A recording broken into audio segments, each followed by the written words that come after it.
Nat, kayak yang tadi udah gue bilang, sejauh ini kan kita emang udah baca hampir ratusan cerita horor ya. Dan selain cerita horor tentang suatu tempat, ada juga cerita horor tentang mitos-mitos yang dilanggar. Bahkan sesimpel coret-coret muka orang aja, ternyata ini beneran bisa berimbas cukup gede. Kayak di cerita yang bakalan gue ceritain ini.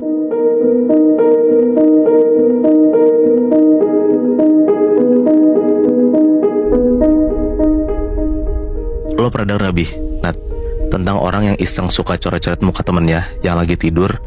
Terus kata itu hal itu bisa bikin roh orang itu tuh lupa dan bingung buat ngenalin jasadnya dia sendiri. Iya, bahkan katanya bisa sampai gak balik lagi ke badannya kan? Nah bener, dan gue dapet cerita itu Nat. Ada cowok sebut aja namanya Raffi.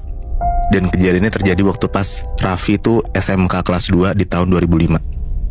Waktu Raffi SMK tuh dia ikutin banyak organisasi gitulah di sekolahnya.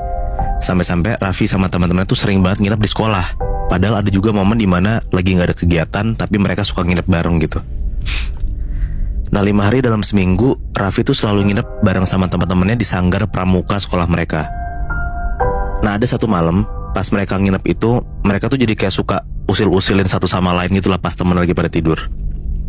Ada satu temennya Raffi namanya Gibran. Dia tuh bilang ke Raffi kayak, yuk usilin si Alam yuk kalau dia udah tidur. Nah Raffi jawab kayak, usilin gimana? Nah pas jam 12 malam itu waktu si Alam udah tidur, Raffi sama teman-temannya tuh kayak buru-buru ngambil peralatan lukis gitu Bi, Nat. Mereka tuh kayak mau ngelukis tangan, kaki, perutnya Alam pakai areng yang dicampur sama minyak goreng. Pas semua siap, Raffi tuh langsung tuh coret-coret bagian tangannya Alam. Terus ada juga nyoret perutnya, nyoret kakinya.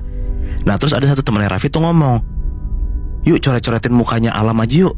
Nah Raffi langsung bilang kayak, gila lu jangan-jangan gak usah. Raffi jelasin lah kenapa dia ngelarang, karena dia denger tuh ada cerita kalau nyoret-nyoret muka orang waktu tidur nanti rohnya gak bisa balik yang kayak lu bilang Nat. Nah teman-teman tuh malah ketawa dan mereka bilang kayak, yaelah tuh mah cuma bohong.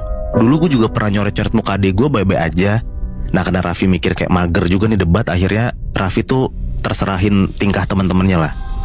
Selesai teman-temannya Raffi tuh coret-coret mukanya si Alam yang lagi tidur, masih sempat tuh mereka ketawa-tawa ngeliat hasil coretan mereka.